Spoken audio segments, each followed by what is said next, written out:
Good morning, y'all. It is Thursday, and I had a fantastic day yesterday. Exhausting, but so much fun. My friends are down here from up north, and they're looking for an itty-bitty little piece of property. Now, I'm trying to say this with a straight face, okay? Y'all know how hard that is for me and what a sacrifice it is for me to look at any kind of real estate. Oh my Lord, y'all, I couldn't get that out. But we drove around a little bit and we looked at a little bit of property. First, I made a run to my storage unit, and I'm making another one. Now, you know, I wouldn't have to make so many trips to my storage if my van was totally cleaned out. Because when it's totally empty in the back there, there's lots of room in here, y'all. So that's why it's taken me so much. And I only have a few days left. And so I'm trying to get with the program. And y'all can see my back seat is still up. I'm hoping to spend a little more time with my friends today. It's so awesome, you guys, to meet people that have followed your channel. It's so interesting to get their take on it, what they think. Now, these are some pretty smart, savvy people. So, today, I'm hoping to pick their brain a little bit. But, I just wanted to say to you folks who have gone back and watched some of my older videos, I think it's really helping my channel, y'all. And I so appreciate that. Trust me, I do.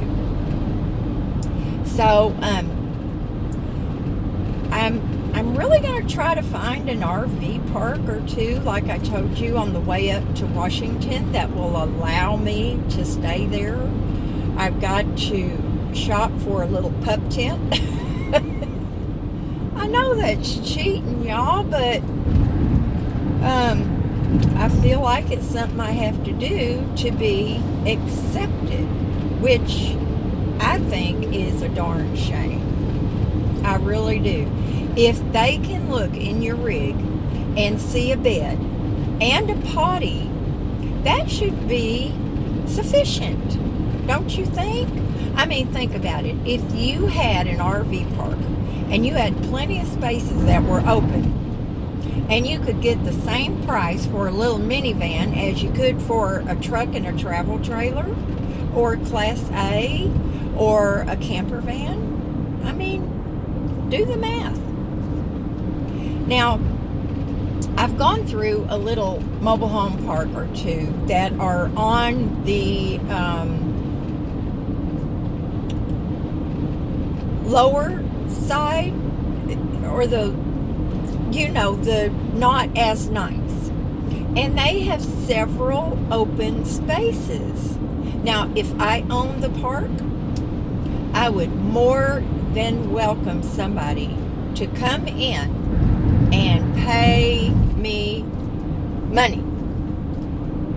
It's like when I started managing Camino Colony,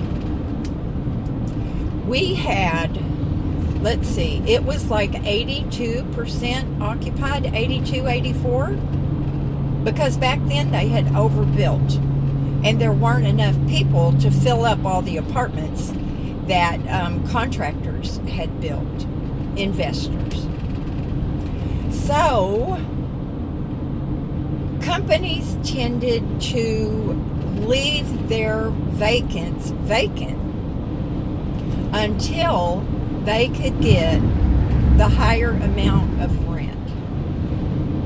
So I had long conversations with my supervisors and just put it out to them. Why not cut the rent $100, $200, and at least have them rented and occupied? I tried to look at things back then like, what would I do if I owned the property? What would I do? Would I keep it up really nice? Would I renovate the apartments as they came vacant? Would I have the best curb appeal in the neighborhood? Yeah, I used to win. I used to win.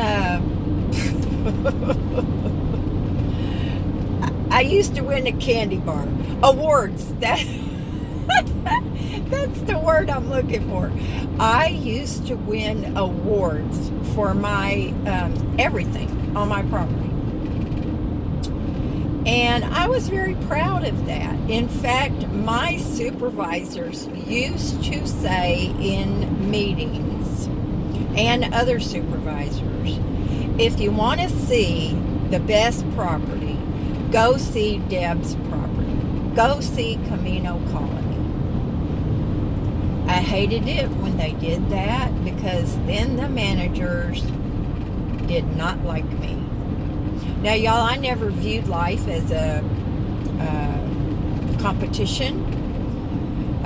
I'm not a very competitive person, but I was proud of what I accomplished.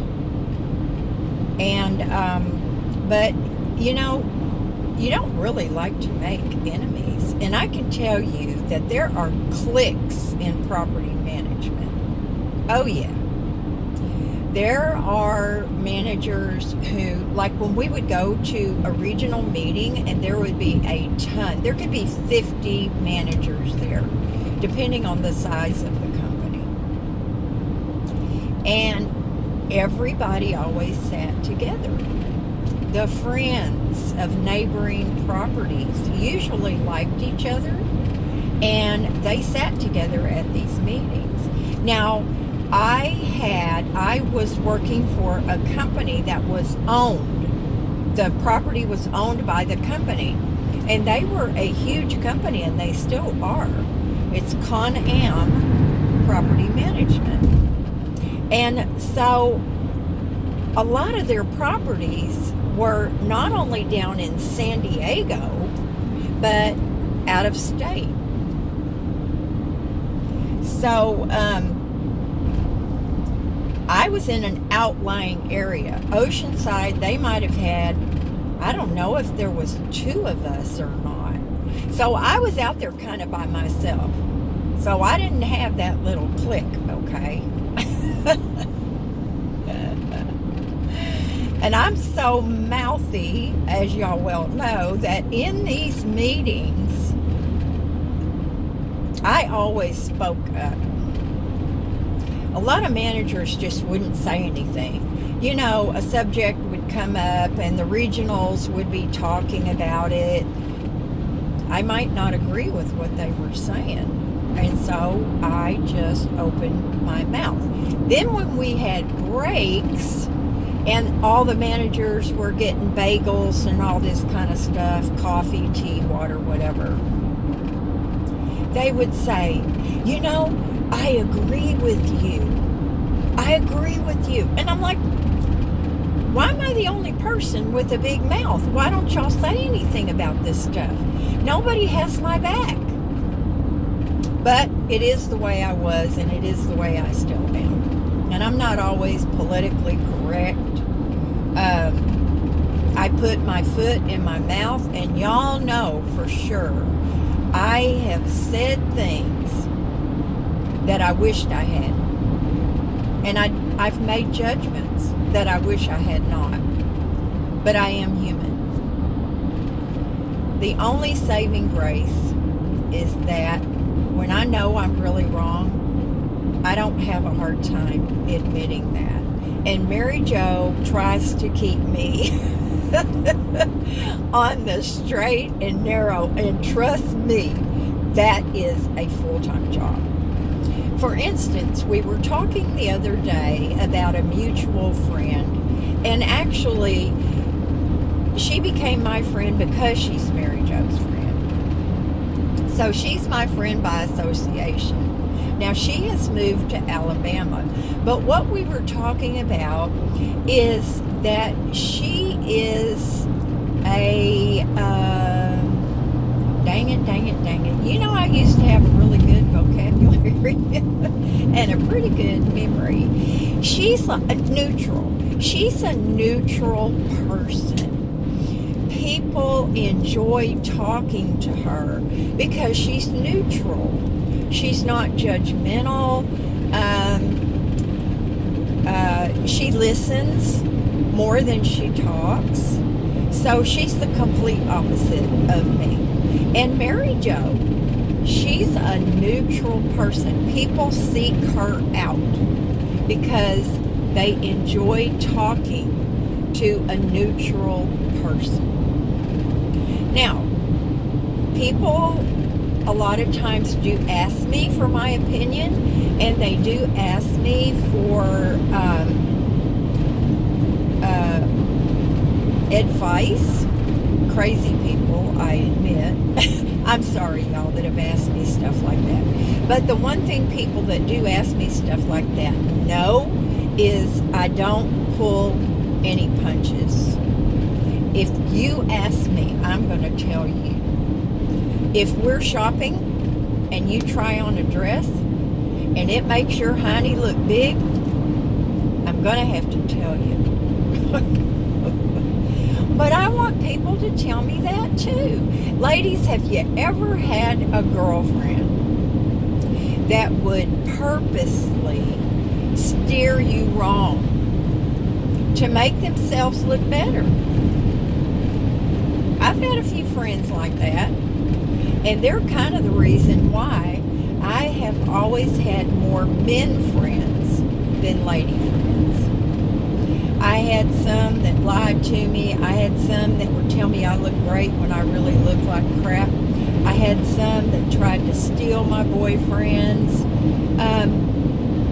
So, you know, if you ask me, I am going to tell you the brutal truth.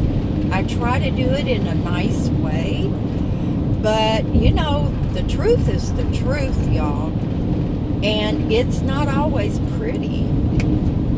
So that's it for right now. I'm getting close to Oceanside, and if I don't get over here in a minute, I'm going to end up in the wrong lane. So thank y'all so much for putting up with me and sticking with me and being part of this community.